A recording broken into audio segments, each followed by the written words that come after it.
आणि पोरांना सांगतो क्वालिटी ठेवा तर लग्न होते. तर लग्नाचं लय अवघड झाले आता, पुरीच मिळाना. पोरांच्या बापालेच राहणं काय झालं, आलं ते परवा दिवशी पाह म्हणलं, पण आम्हाला ती स्थळ आहे ना पसंत, ताप हाणू नको, पाहूनच आलं नव्हतं. आलं नाही आणि येणार नाही, तुझ्या पोराला बघितलं तर डीजे वाल्याला घाम सुटते, कोण पुरीच वाटोळ कराय मोकळे. आणि मुलींना सांगतो पोरगा पाहायला आला एका बैठकीत फायनल करू नका. तिथे आयटीत येतो, तोंडात मावा फुटका, चष्मा बंद पडका, मोबाईल ढाब्यावर जातो, दारू पितो, आईला उलट बोलतो, बापा डोळ वाटरतो. ती काय सुतात असतात का काय, पॅन्ट एकाची, शर्ट एकाचा, बूट चौथ्याचा, मोबाईल एकाचा, सिम कार्ड वेगळ्याच पोराचं. आणि येतो खुर्ची बसतो, पोरगी पाठाव बसते, मुलाखत लग्न जमायच्या टायमाला हे पोरीला, तुझं नाव काय, पोरगी नाव काय, तुझं शिक्षण, पोरगी म्हणते 17वी, ह्याचं जीसीबी ड्रायव्हर.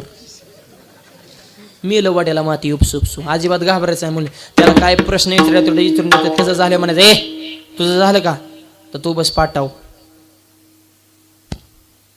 तुम बसायचं खुर्ची, त्याला लावायचं कुकू मस्त पैकी असा, बैल पोळायला कसं बैलाला आपण सगळं मस्त पैकी असा गंध लावायचा त्याला, आणि बसायचं खुर्ची मस्त पैकी. मुलीने मुलाला पहिला प्रश्न विचारला, टाळ माळ गण बुका हरिपाठ कीर्तन काकडा सप्ता ज्ञानेश्वर गाता भागवत आई वडील देव देश धर्म शिवाजी संभाजी सुखदेव राजगुरू भगतसिंग महात्मा लोकमान्य स्वातंत्र्य सागर चंद्रशेखर सुभाषचंद्र बोस पंडित नरहरी अहिल्याबाई होळकर राजेंद्र प्रसाद भगवान बाबा वामन भाऊ ह्याच्यातलं तुला काय कळतं का. तू म्हणा मला नाही कळत ह्याच्यात. उठ घाल बूट आणि तसा सूट निघ.